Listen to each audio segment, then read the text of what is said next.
Remember when deep web stories were the fad? Every week you'd find a new tale of someone going too far on the deep web, finding something terrible and ending up getting attacked for speaking out against it. This story's a bit similar. The difference is, I still love the deep web. Let me explain. I was a senior in high school at the time, and I was definitely no popular kid. My friends were the oddities of the school, the few people who dared to defy the norm. It was them who told me about the deep web. A place on the internet where you are completely unwatched, anonymous, capable of doing whatever you want. Of course I was intrigued. Most of my friends just used it to buy drugs, but I thought a little bigger. I wanted to know what happened in the darkest parts of the deep web. Whether or not my friends were telling the truth when they talked about horrible fetish sites and assassins you can hire to kill anyone you like. Of course, I wasn't planning on using any of it. I've never been particularly interested in sex, so fetish sites don't interest me.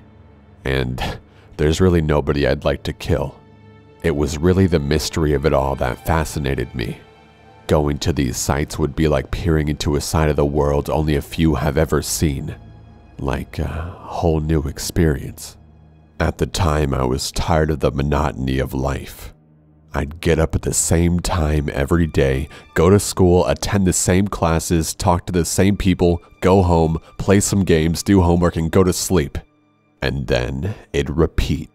I wondered if other people got tired of that. Anyway, it took me a while to actually dive into the deep web. As fascinated as I was, I'd been warned of what could happen to me. I read the stories I talked about too. Who isn't afraid of being threatened by hackers or stalked by some creep you piss off online? That kind of shit kept me from actually going on the deep web. Until the day I manned up and decided it was time to break the monotony. It was time to delve into the underbelly of the internet. Time to see a world I had only dreamed of. For the first week or so, it was fucking boring.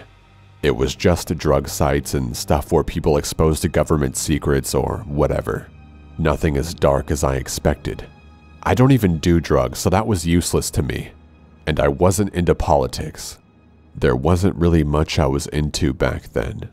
So I was disappointed. The only reason I kept exploring was my sheer desire to experience the world I thought existed on the deep web. That world was darker than any drug site. That world had murder, torture, fucked up porn for fucked up people, and all sorts of nasty shit. I eventually got my wish. Just when my apathy towards the deep web got to its highest point, I found what I was looking for. The site didn't have a name, and I thought it was a broken link for a bit since it only led me to a black screen. Right before I could click out, however, a chat box opened on the screen. Someone using the name admin typed in the chat box saying, "Congrats, you found the worst place on the fucking net." I stared at the screen, more bemused than afraid. It took me a moment to type back, "Cool." That's all I said. I mean, what else was there to say? I'm here to see your finest torture porn? A moment after, the admin replied, "You want in?" I hesitated, all those horror stories flooding back into my head, but it was too late to chicken out. This is what I came here for. Even if I was just going to click out at the first sign of danger, I had to see what was there. I had to break the fucking monotony. I had to know. I hastily typed back, not allowing myself to stop. "Yeah," I said. The chat box closed and I was led directly to what looked like a video, with another chat box next to it. There were around 5 other people there, each eagerly waiting for something. The video was in black and white and showed a small room. The only thing inside was a wooden chair until, after around 5 minutes of waiting, the door to the room opened. A man was shoved inside, blindfolded and naked, all except for a pair of black briefs. He was followed by a woman, this one dressed in all black and her face covered by a mask. In an instant, the chat room went wild. I almost closed the window to spare myself, knowing immediately where this was going, but Again, I told myself that this was what I wanted. Maybe not the torture, but the window into the very worst parts of the world. The woman pulled a knife from her pocket and cut off the man's blindfold as she shoved him into the chair. He didn't struggle for a moment, and once his eyes were visible, I could see why. It looked like he'd been drugged. Resisting was impossible. I frowned, glancing to the side. This was fucked up. I knew this was fucked up. My conscience told me to call the cops or at least click out, but I forced myself to watch. She turned the camera, pointing the knife at the man's throat. One of the people in the chat typed, "One of the fingers, cut off one of his fingers." I clenched my hands into fists, taking a sharp breath. Was this really fucking happening?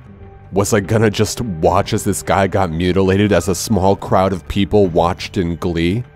I felt like throwing up, a feeling that only worsened when the woman nodded and turned to the man, grabbing his limp hand and carefully slicing off one of his fingers.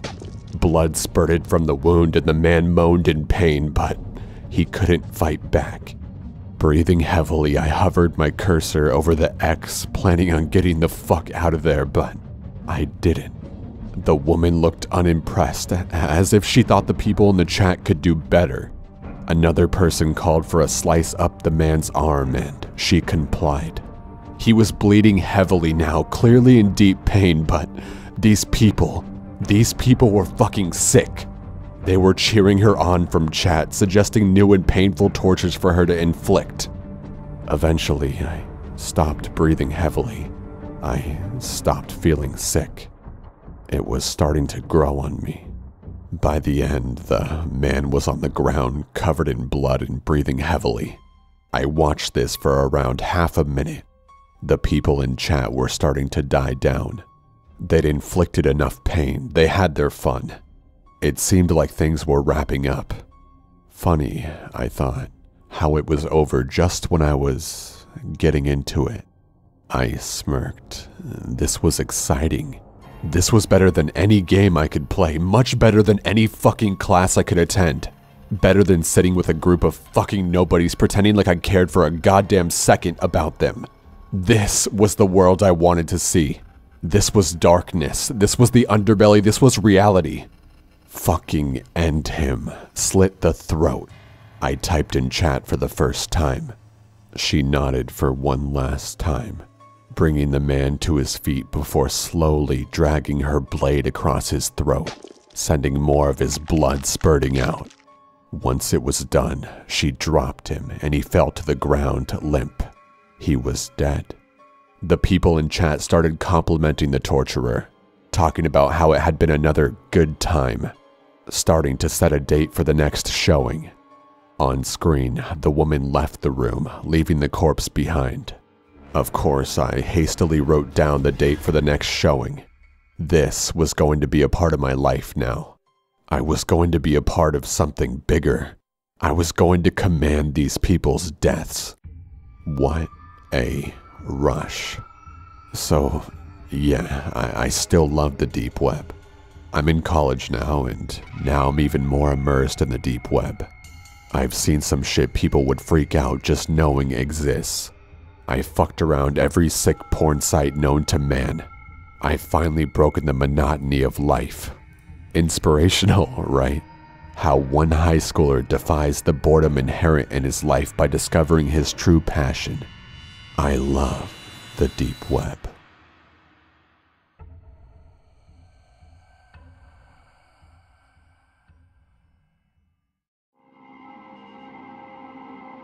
So, I've been watching a YouTube series about deep web exploration.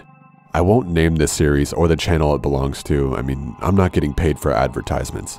Anyway, I looked up a video on how to access said deep web. I did it fast and dirty, not much research on what not to do. Big mistake. Let me tell you right now, using Windows on the deep web is a bad idea. That much I did know. Easy to get hacked that way since it's the most prominent OS. I know you can boot up a live USB on a Linux clone OS. I mean, a simple Google search can tell you how to do that. It's not as difficult as it sounds. But I figured if my laptop gets hacked, I'm screwed. I can't exactly afford to just buy a new one right now. So I thought I'd be smart and use my Android tablet. What a genius, right? Yeah, I know. I'm an idiot. So a few VPN apps later and I'm surfing the deep web, looking around like a little kid in an adult store. I have no clue what any of it means, but I'm interested in it all. I'm aware you can find a lot of snuff in pedo rings, so I treaded carefully. Unfortunately, I stumbled upon one of the two. I'm not going to say which, but it made me sick to my stomach and I nearly quit then and there. In fact, I did, for a few minutes. I chalked it up to bad luck and resolved to be more careful. I'm not into that shit, not by a long shot. I'm not some deviant with fetishes for snuff or kids. Jeez, man. That image will probably be burned into my brain for the rest of my miserable life. Anyway, I'm browsing for a few hours and it's after 3 a.m. I've heard it's better to use the deep web at night, less traffic that way. I found a few interesting sites. There's tons of religious stuff on there. You'd be surprised how often you find Satanists, or at least people who claim to be Satanists. Most of the time, it's likely to be some edgy teenagers rebelling against their religious families. I won't get into my religious views, don't worry. It even has several of its own social networks and email services. No, thank you. You're begging to be stalked by some creep if you use one of those. Or better yet, get scammed by a catfish or honeypot. There are loads of conspiracy blogs as well, both interesting and hilarious. Everything from Justin Bieber is secretly a reptilian member of the Illuminati to leaked files on human experimentation. There was even a guy who claimed to have stumbled across interdimensional travel via falling into an actual rabbit hole, as in a literal physical hole in the ground made by a rabbit. I'd say you can't make this stuff up, but clearly you can. I was serious about the human experimentation, by the way. You're going to want to avoid that kind of stuff. If you had any faith in humanity, you'd lose it in a heartbeat. My God, I mean, I hope that stuff wasn't legit. Gun shops, drug shops, celebrity nudes, pirated movies, hackers for hire, hitmen, virus programmers, script kiddies, stolen credit cards, you name it. There was one site that sold stolen US currency that was supposed to be marked for shredding due to age or poor condition. Seems like they got a lot of business too. No wonder the economy is in the toilet. Don't get me wrong, there's a lot of legitimate stuff on there too. I visited the site of a really smart dude who was creating his own custom operating system, even had games and stuff on it. There was funny things too. A mock cult made for people named Dan was among my favorites. The people that weren't maniacs seemed to be open-minded, if a little paranoid. Then I came across a site that supposedly gives you access to the webcams of people's personal laptops. I was curious. I shouldn't have been, I know. I'm not expecting to see some cam girls here. Just some slack-jawed people staring blankly at their screens while watching Let's Plays or some shit. And that's exactly what I saw. Neckbeards, teenagers, old men looking confused, the works. Here's me laughing at unsuspecting people. Then I saw myself. Ha ha, very funny, I thought sarcastically. It's tapping into my camera and trying to give me a good scare. It almost did, at first. Even so, I logged off. I kinda realized how bad what I was doing was. Not to mention how illegal it was. I went back to the clear web and watched some Netflix. Soon enough, I had all but forgotten about my deep web exploits. Then my Skype starts ringing. Another Skype number is calling me. I think maybe it's one of my friends trying it out. After all, I have been pestering one of them for a while to get on Skype so we can chat while playing games on Steam. So I pick it up. At first there was silence. Then I heard a voice. A man's voice. He sounded like he was an older guy, 50 plus. "Looking good," he said. Without a second's hesitation, I hung up, deleted every deep web related app on my tablet, shut down and restarted my router. I have no fucking clue how that guy got my Skype number. And to be quite honest, I don't want to know. All I know is, if you're going to use the deep web, I beg of you, for your own safety, do more research than I did. Talk to someone who has experience in setting up a proper VPN or some other kind of anonymity. You're sure as hell not going to find it on fucking Google Play.